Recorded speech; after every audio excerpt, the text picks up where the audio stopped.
क्या एमसीक्यू में तुक्का मारने का कोई साइंटिफिक तरीका होता है? नहीं भाई, नहीं होता कोई साइंटिफिक तरीका। अगर साइंटिफिक तरीका हो रहा होता ना तो सारे साइंटिस्ट लोग पढ़ाई नहीं कर रहे होते, ये तरीके निकाल रहे होते। इतना फ्री टाइम है क्या उनके पास कि अब ये स्टडी करें कि तुक्का कैसे मारना है? मतलब नॉलेज नहीं चाहिए हमको, पढ़ना नहीं है हमको, हार्डवर्क नहीं करना है हमको तुक्के मारने। और नए नए मार्केट में ना नई नई चीजें निकल के आ रही हैं। तुक्का मारने का तरीका एलिमिनेशन मेथड, तुक्का मारने का तरीका है ऑल ऑफ द अबव, अगर हो तो वही आंसर होता है। तुक्का मारने का तरीका होता है ये काटेगा, ये है, एक दूसरे के कॉन्ट्रडिक्ट दोनों के दोनों, इसका मतलब है इनमें से ही कोई आंसर है। ऐसे कितनी सारी लिस्टिंग मैं भी कर सकता हूं तुम्हारे सामने, और ये सब प्रोबेबिलिटी है दोस्तों। इनके चक्करों में मत फंसो, ये सिर्फ व्यूज का खेल है कि तुक्का मारने के मैं आपको तरीके बताता हूं। किसी ने कोई साइंटिफिक स्टडी नहीं करी, किसी ने कोई पेपर नहीं देखा है कि बी और सी ही ऑप्शंस होते हैं। हाँ, होते होंगे बी और सी ऑप्शन। अब यार 4 में से अगर मैं 2 ऑप्शन बोलूं तो यार 50% तो मैं वैसे ही जीत गया ना बाजी। तो प्रोबेबिलिटी का कौन सा नया खेल आप दिखा रहे हो? कोई नहीं है। तो इसीलिए हार्डवर्क करना है हमको। जितनी प्रैक्टिस हम करेंगे उतनी ज्यादा फ्लुएंसी आएगी। अब इस साल देखो 12th में हमारे पास एमसीक्यूज आ गए।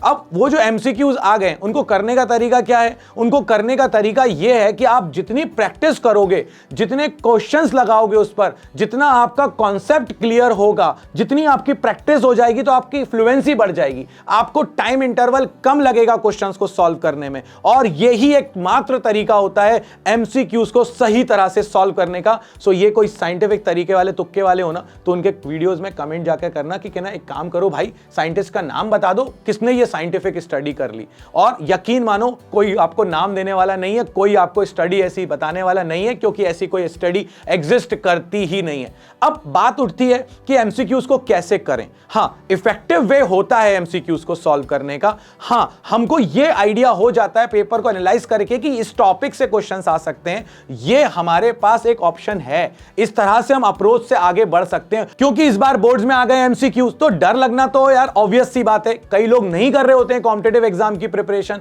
तो अब कैसे करें एमसीक्यू? तो फाइनली हमने इन सब चीजों को सोचा और एनालाइज करा, और एनालाइज करने के बाद इसका सॉल्यूशन निकाला, और वो सॉल्यूशन है एमसीक्यू मैराथन।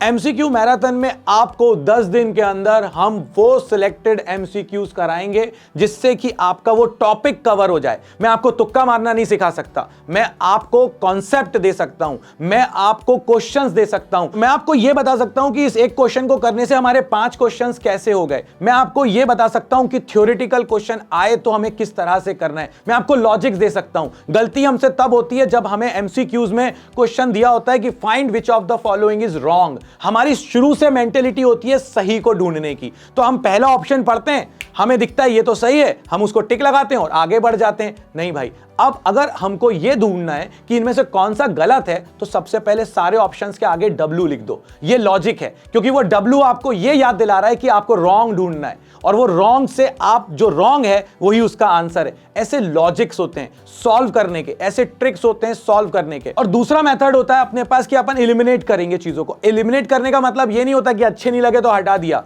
उसके पीछे भी पढ़ना पड़ता है, उसके पीछे भी लॉजिक होता है। मैंने आपसे कहा ड्रिफ्ट वेलोसिटी ऑफ इलेक्ट्रॉन के 4 ऑप्शंस दे दिए, 100 metre per second, 10 to the power -4 metre per second, 10 to the power 5 metre per second, और एक ऑप्शन और दे दिया। ऑब्वियसली ड्रिफ्ट वेलोसिटी हमारी बहुत कम होती है, तो जो 100 या 10 टू द पावर प्लस में जो भी हमारे थे वो तो नहीं हो सकते थे। तो ये 2 ऑप्शंस आपके हट गए। अब आपको अगर आइडिया है कि किस रेंज में होती है तो आपका आंसर डायरेक्ट आपको मिल गया। ये तुक्का नहीं है, ये एक लॉजिक है आंसर फाइंड आउट करने का।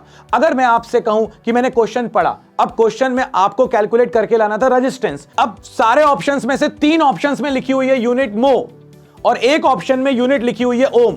तो भाई मो is not a unit of resistance ना, तो एक ही ऑप्शन बचाना आपके पास। ये लॉजिक है यार, ये तुक्का नहीं है, ये लॉजिक है। सो ये सारी चीजें जो है ना, ये सारे लॉजिक्स, किस तरह से हमको करना चाहिए, क्या हमारी अप्रोच होना चाहिए, ये सारी चीजें एमसीक्यू मैराथन के अंदर हम लोग डिस्कस करेंगे फिजिक्स बाबा की कम्युनिटी पर अगले 10 दिन के अंदर। और उनमें आपको वो सिलेक्टेड एमसीक्यूज करने मिलेंगे जो इस बार के लिए बहुत ज्यादा इंपॉर्टेंट है। मैं ये नहीं कहूंगा कि यही क्वेश्चन आएंगे, मगर इसके जैसे क्वेश्चन आपके एग्जाम में जरूर आएंगे। तो मिलते हैं अगले वीडियो में, और जल्दी से आ जाओ, ज्वाइन करो हमारी कम्युनिटी। जय हो।